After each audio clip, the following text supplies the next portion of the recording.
Ayan, hello po. Magandang umaga, magandang gabi, 'no? Kung nasang panig tayo ng mundo, ayan, sana po ay nasa maayos kayong kalagayan, ha? Kung nasaan man kayo ngayon at sana hindi gaanong matubig diyan sa inyo, 'no? Naku, ang dami ko na nakita kanina, 'no? Sa mga bali-balita, yung mga tumaas na talaga yung tubig. Simula pa kahapon, mag-ingat po kayo, ha? Pasalamat din kami dito kasi kahit papaano hindi naman kami inaabot pa, hindi pa tumataas ang tubig. Salamat sa Diyos. Kasi hindi ko alam kung paano ko iakyat si Pipoy sa taas. May taas naman po itong bahay ko o yung bahay namin ng anak ko. Kaso, hindi ko kaya si Pipoy. Ang laki niya. So, medyo ako'y kinakabahan kapag kaganyan. Pero po salamat tayo sa Diyos at ito po ay medyo, ngayon wala na, no? Pero alam nyo, wala pa ring araw. So, madilim pa rin. So, expect natin na yan po ay lalakas pa. So, ilang araw na rin, di ba? Puro water sign ang lumalabas sa mga cards. So, expect nyo na yan. Matubig. Okay po. Kung mga nakararaan, sobrang init. Ngayon naman, sobra sa tubig. O, ito na, unang dalawang card. O, tubig na naman to. Tignan nyo. We have here the Eight of Cups. Okay? And we also have here the Ace of Wands. Okay? Sige, tignan pa natin, Meron din tayo ditong Page of Cups. Okay po. Mag-ingat po kayo, ha, kung nasaan man kayo. Ayan. Although talagang maraming pangyayari ngayong araw na ito, no? And happy Sunday pa rin po sa inyo, no? Kung kayo naman po ay, walang gagawin sa labas, manatili na lamang sa loob ng inyong mga bahay, ha?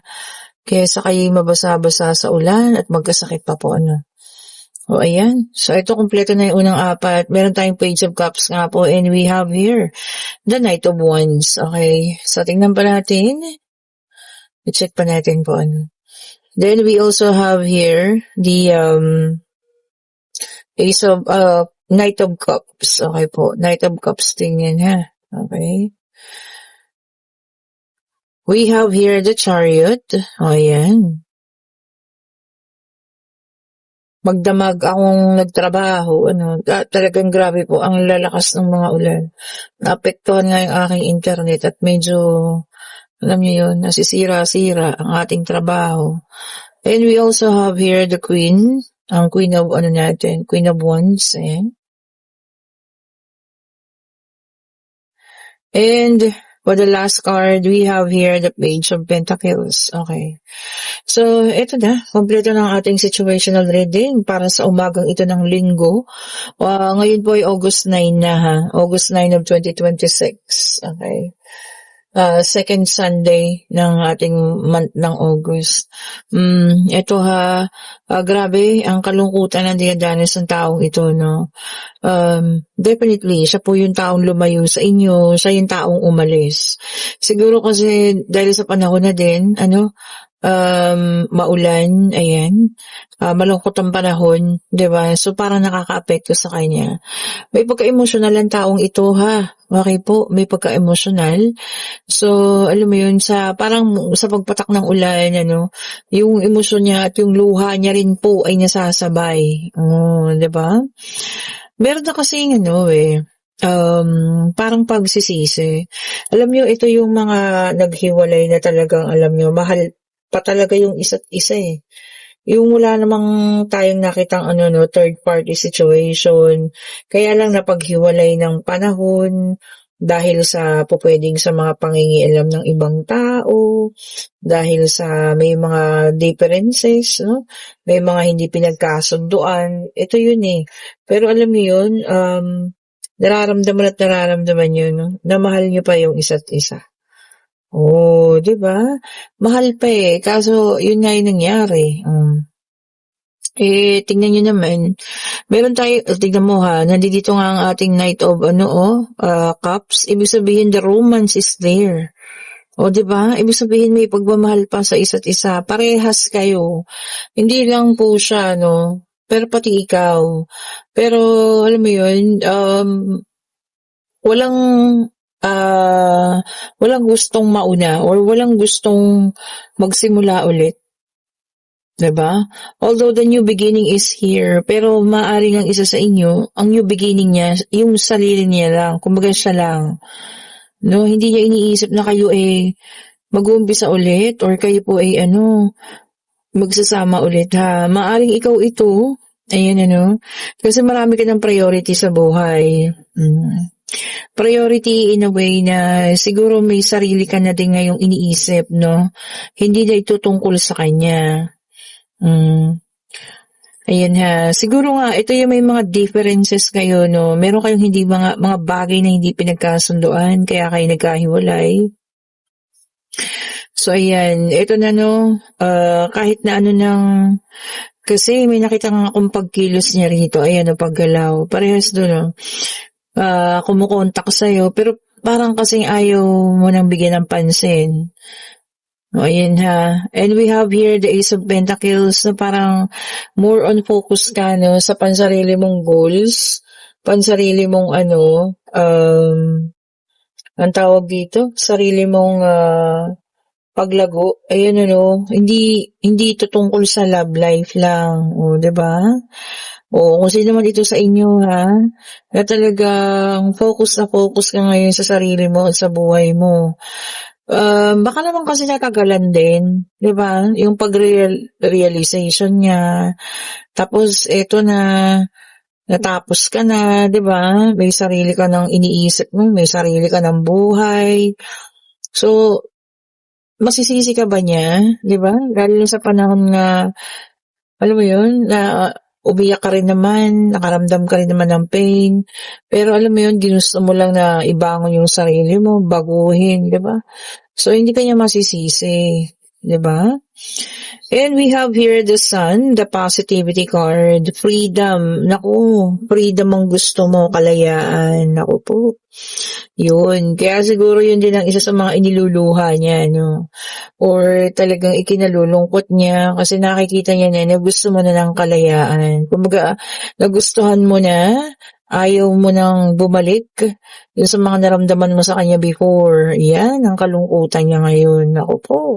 So, yan ang mga katotohanan. Totoo po yan ha. Totoong nangyayari yan.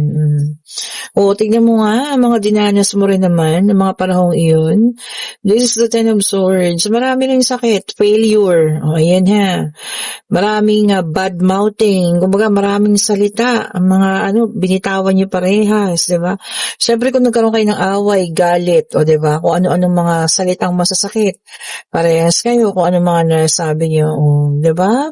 So, ibig sabihin, isa yun sa mga talagang, kaya siguro ayaw mo na, di ba, nagpatatag sa'yo, or talagang gusto mo nang alisan, kasi nga, di ba, ayaw mo na ulit ma-experience yun.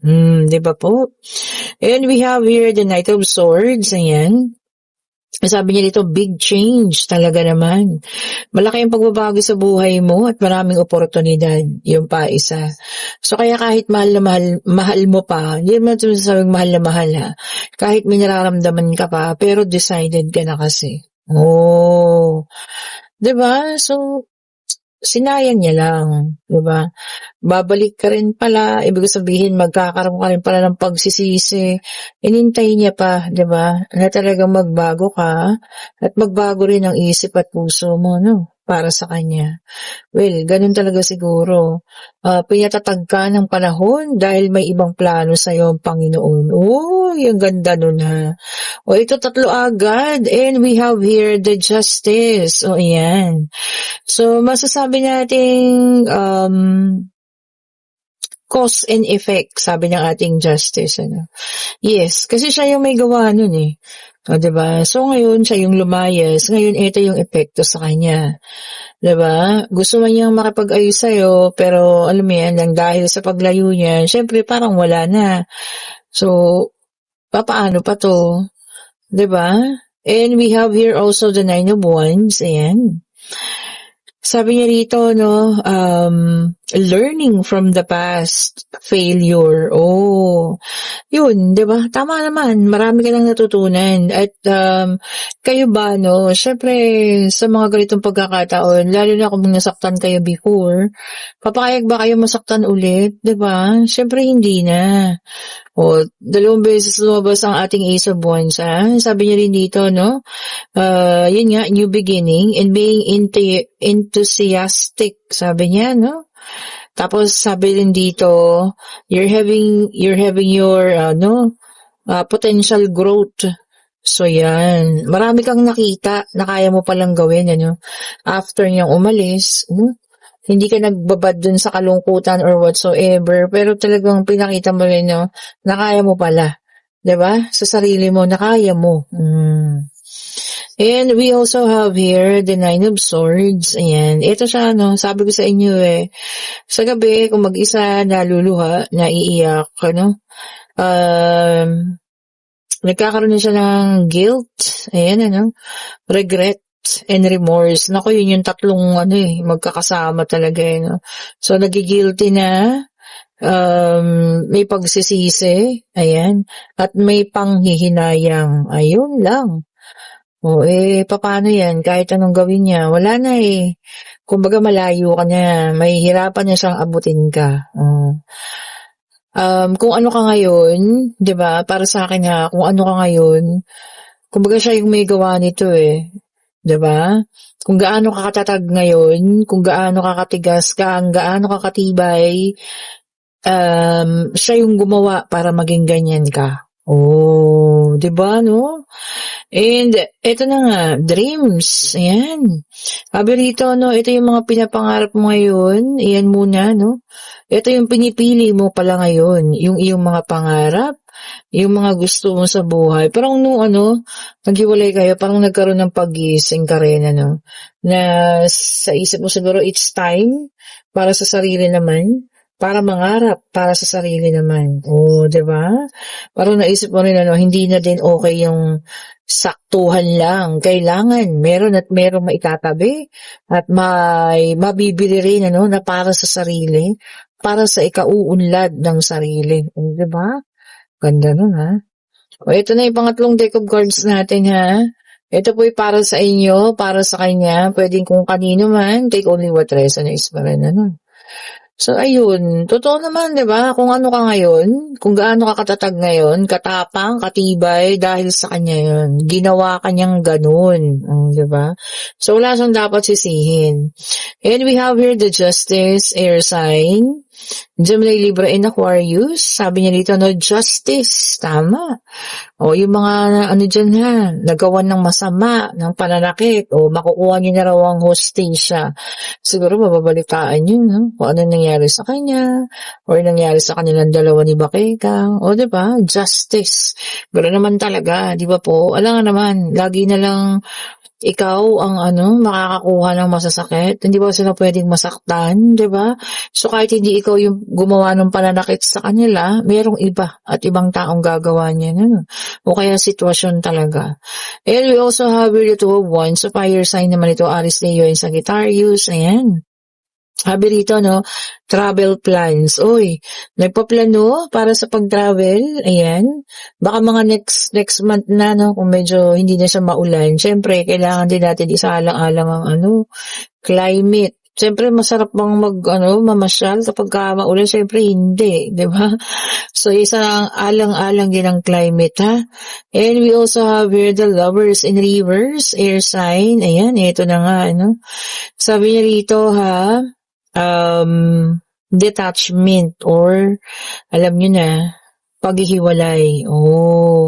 So kung sino naman to sa inyo na talagang siguro, yun na rin talaga yung paraan para talagang pwede na masasabi natin na pinili ninyo parehas, 'di ba? Kasi hindi naman mangyayari yun kung walang gumawa. Kumbaga, hindi naman kayo maghihiwalay kung walang isang gumawa ng hindi maganda. 'Di ba?